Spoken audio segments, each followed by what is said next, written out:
La saga de la Fiat X109 débute dans les infrastructures du célèbre designer Bertone, qui dévoile en 1969 un concept titillant la curiosité, l'Auto Bianchi Runabout. Particularité, une ligne annonçant clairement les tendances des 70s et une mécanique de Fiat 128 en position centrale. Sur ses planches à dessin, Bertone fera évoluer son concept car et Gianni Agnelli, patron de la Fiat, sera séduit, au point de mettre en production une version plus réaliste de l'engin, la X109 était née. Et pourtant, Fiat, au début des années 70, ne respirait pas nécessairement la santé financière. Mais l'époque était telle que malgré les ennuis, un patron pouvait décider de lancer un modèle ayant tout d'un ovni comparé au reste de la gamme. Ce petit roadster a en outre reçu un nom bien étrange, X109. En fait, le code du projet chez Fiat. À titre d'exemple, la Fiat 128 était codée X11 et l'Auto Bianchi A112 X12. Mais pourquoi avoir conservé ce code ? Pour faire différent, tout simplement parce que cette auto l'était. Et dès sa présentation au Salon de Turin 1972, elle va défrayer la chronique. Pensez donc, la base de la X109 n'est autre que l'ultra classique Fiat 128. Mais Nuccio Bertone et le designer Marcello Gandini ont une imagination sans limite, ce qui a donné une mécanique renvoyée en position centrale arrière et surtout une ligne qui semble tout droit sortie d'un album de Michel Vaillant par son côté futuriste. Dans les grandes lignes, on a affaire ici à une stricte 2 places dont le toit, noir, peut être enlevé à la main. Traduction, une targa.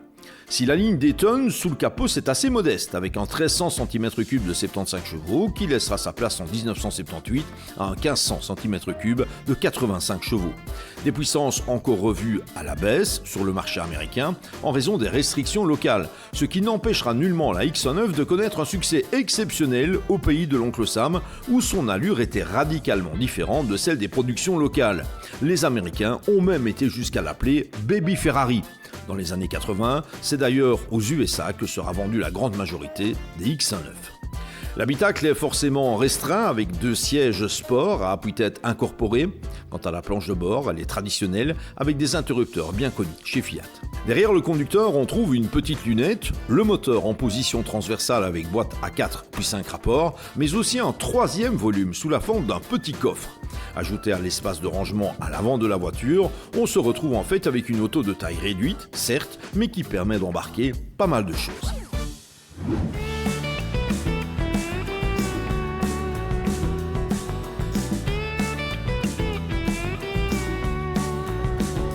Sur la route, la Fiat X109 s'avère on ne peut plus agréable. Certes, de l'huile de bras est nécessaire pour l'emmener sur de tortueuses petites routes et sur notre modèle d'essai, le freinage était tout sauf agressif. Il n'empêche, le caractère sportif de l'engin est évident et on se prend rapidement au jeu en montant dans les tours afin de faire chanter la petite mécanique. Petite, mais nullement paresseuse. La propriétaire de l'auto nous a même avoué qu'elle embarque parfois dans des dérives contrôlées, preuve de la qualité du châssis et des performances de la X109.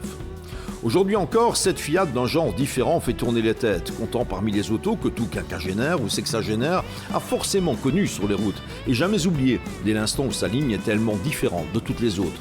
Bref, cette voiture a la cote et elle ne cesse de déchaîner certaines passions.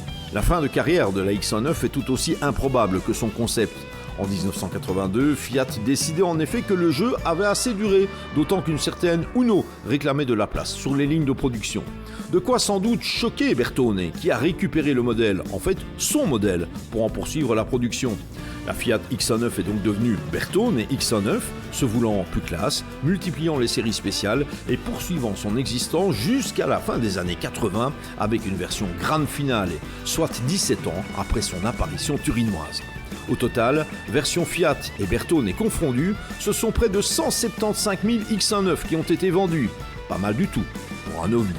Étonnant parcours que celui de cette Fiat X109 signée Bertone et cette belle de Turin qui a été adoptée par Gianni Agnelli et par Fiat. Excellente idée bien évidemment. Cet exemplaire nous vient de France, du Mans très exactement. Et comme c'est quelque part un bébé Ferrari qu'on a sous les yeux, eh bien ce n'est presque pas étonnant. Elle est passée entre les mains d'un club de passionnés de Fiat X109 qui l'a complètement remise en état. Et maintenant elle coule des jours heureux du côté de la province de Liège où elle sort de temps en temps décapotée, mais pas toujours.